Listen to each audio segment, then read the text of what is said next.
Hi, this is Nikki with Windy Willow Acres. I hope this video finds you happy, healthy, and ready for our next adventure.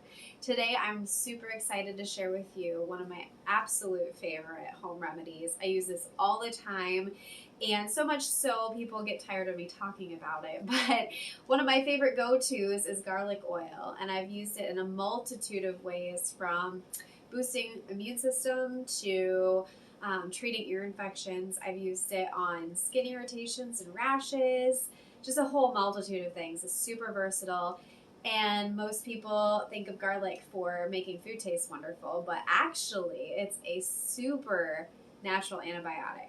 It also has anti-parasitic, antibacterial, and antifungal properties too.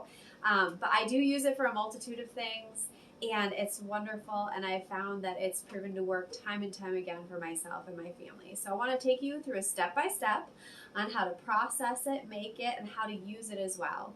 I also have, for ear infections, a cool little trick that I've always used with my daughter, and it helps with the garlic oil as well. So if you watch the whole video, I'll show it to you at the end, and hopefully this will help you as well. So garlic oil is super simple to make, and it has very few ingredients, and it takes very little time.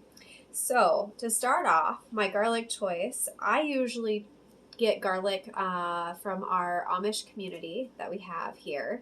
That way I know it's not treated with any kind of chemicals or anything like that. But if you don't have access to Amish garlic, I also buy this stuff. I do believe it's from Myers, or you can get it at Walmart too. My biggest issue with store-bought garlic is just to make sure you get it from the U.S. Basically, it's not treated with as much chemicals and other things as well. That is definitely something that I look for when I am buying any kind of produce. But what I'll start out with doing is I want to start out with 2 cloves. So when I make garlic oil, I make a 1-to-1 ratio. So for every 1 clove, you do 1 tablespoon of olive oil, which this olive oil is my absolute favorite. I love it. Definitely make sure it's organic, and I use extra virgin olive oil. You can use fractionated coconut oil too, but I've just found over the years of using it that the olive oil has, I don't know, it works a little bit easier, and it keeps better, I guess I should say, and it heats well. But first of all, what you want to do before you get started on anything else is you want to get your cloves. So I'm going to make 2 cloves of garlic with 2 tablespoons of my olive oil. So the magic with garlic is actually when you cut it up, you want to cut it up in as small of pieces as you can. The trick is because garlic is actually in the onion family. As soon as it cuts it, you cut it and it is exposed to air, it releases a compound. It's actually a sulfur compound called allicin.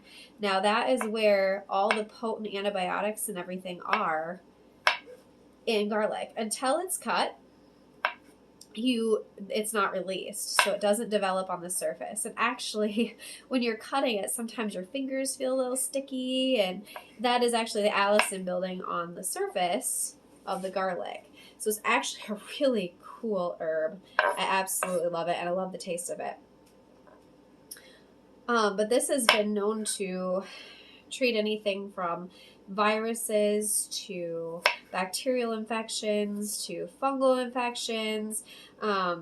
Besides for ear infections, I've used it to treat rashes on my daughter for getting into who knows what on our farm.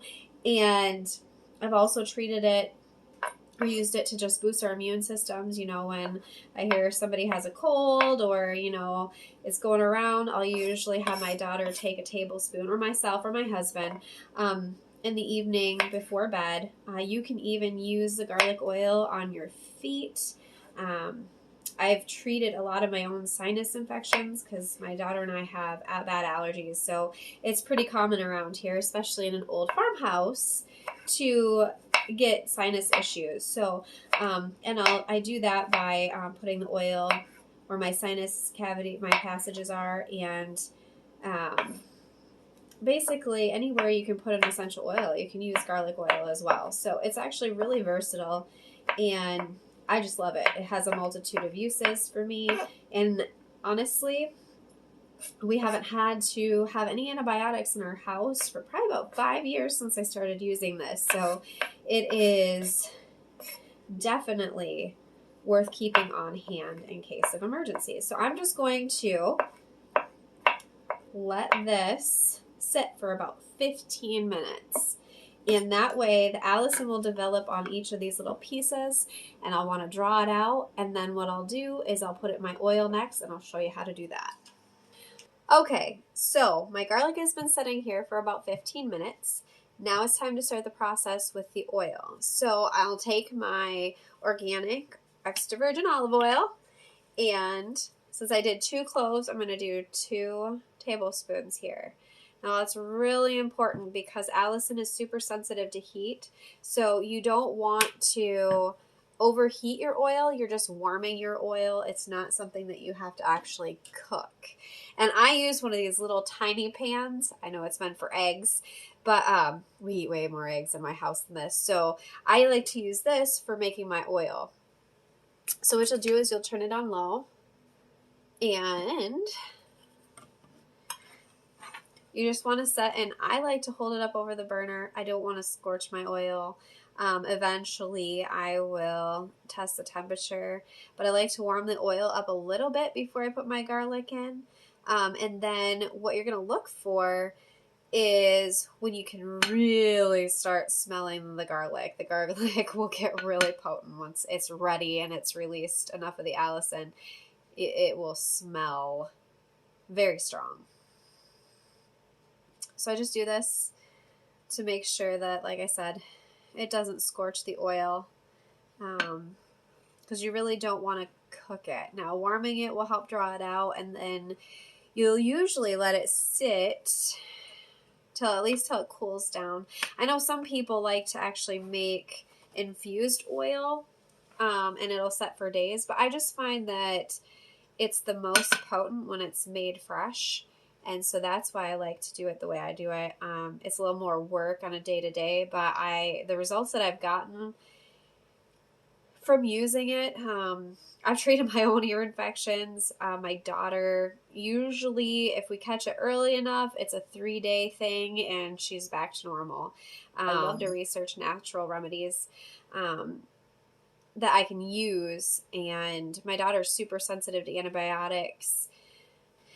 Okay, so my oil is starting to warm. So I have it on low on the stove, and what I'm going to do is I'm going to put my garlic in, which is like super sticky now, which is a good sign. That tells you that the allicin is growing and reaching the surface real well. So now that it's in there, I'll usually just reuse my little measuring spoon. But then I just kind of do the same thing I've been doing with the oil thus far so that it doesn't scorch. So I'm starting to smell the garlic. It's starting to get a little more potent. Usually I strain the garlic pieces out, and I even cook them and enjoy them because they still taste delicious. But you can also use them as a part of taking a teaspoon of garlic. Now, I do know that garlic does help thin the blood, and it does also open up your blood vessels. So anybody who takes blood thinners or has high blood pressure or even diabetic probably shouldn't take the teaspoon of garlic. I would exercise caution with that just because it is a very powerful herb. But if you don't have issues with that, then this is pretty safe to take a tablespoon. I do not recommend, though, using a whole clove of garlic and just eating it. I did that once, and I found out real quick that garlic is extremely spicy and can cause a lot of intestinal upset. So the oil actually helps neutralize that a little bit, makes it easier to digest and easier on your system. So that's why when I do, unless I'm cooking with it, but when I do use it for colds or to help boost my immune system, I will never eat it raw ever again. So Okay, now the oil is nice and warm. I'm getting a really strong garlic smell. So now what I'm going to do is I'm going to shut this off, and all I'm going to do is take this and try and get as much in here.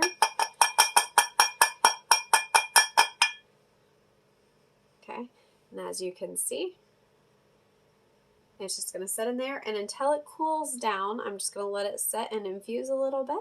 And then what I'll end up doing is I'll end up straining my garlic pieces out, and now I have my garlic oil. Now as far as, so now my garlic has sat and cooled. So it's completely cooled off. It's extremely strong smelling. So now what I would do, if I needed it for as far as the ear infection, I'd want to make sure that I strained all the garlic pieces out and make sure there's nothing left. You don't want that going into the ear canal.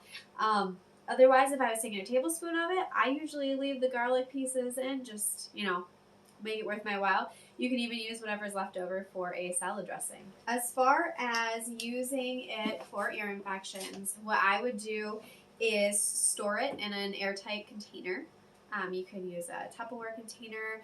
Some people have the little dark bottles, the droppers, however you want to do it. But as far as dosage, I usually use 2 to 3 drops 2 times a day. So in the morning, I'll put 2 to 3 drops in the infected ear, and then at night before bed, I will put another 2 to 3 drops in. We've had huge success with this when we can catch it early. Also, too, I use the oil on my feet. I use it on my daughter's feet just to boost the immune system. I've had it where I've had bad sinus infections, so I'll put the oil along my sinuses here, behind my ears. There's just a multitude of uses for it. So that is garlic oil in a nutshell. But I also promised you that I'd show you something to accompany it. So the worst part when watching my daughter with an ear infection is the fluid buildup. And it's really hard to get that moving. And I have a hard time giving a lot of Motrin or a lot of medication, especially when I can move it along naturally. So a trick that I learned, and I absolutely love, is you just heat up a washcloth with hot water, as hot as you can stand it, and you need a mug. So all you do is you go ahead and put the washcloth in the bottom of the mug, like that. And then what you'll do is you'll come over to your microwave and you want to warm it up for 30 seconds. So what that does is it actually heats the washcloth up and creates steam. And when you put it up to your ear, the steam will actually cause the pressure to change within the ear. And what it does is it helps release any of the fluid behind the eardrum that's causing a lot of the pain. Plus the warmth from the steam is actually super soothing. I find that if I do that before I use my garlic oil, then I have a lot better success in getting the oil where it needs to be to help treat the ear infection. So something super simple. You can warm it up as many times as you need. I don't think you can see the steam, but then you just put it up against your ear. It'll change the pressure of your ear, and it will allow any of that fluid to move, and which is huge in just aiding and healing. So that's it. That's my super little trick. Between that and garlic oil, I hope it helps ear infections and other ailments as well as it does in my family. So I hope this will help your family as much as it's helped mine. If you have any other uses for garlic, medicinal or recipe-wise, I'd love to hear them. Please leave them in a comment below, and I hope you have a wonderful day.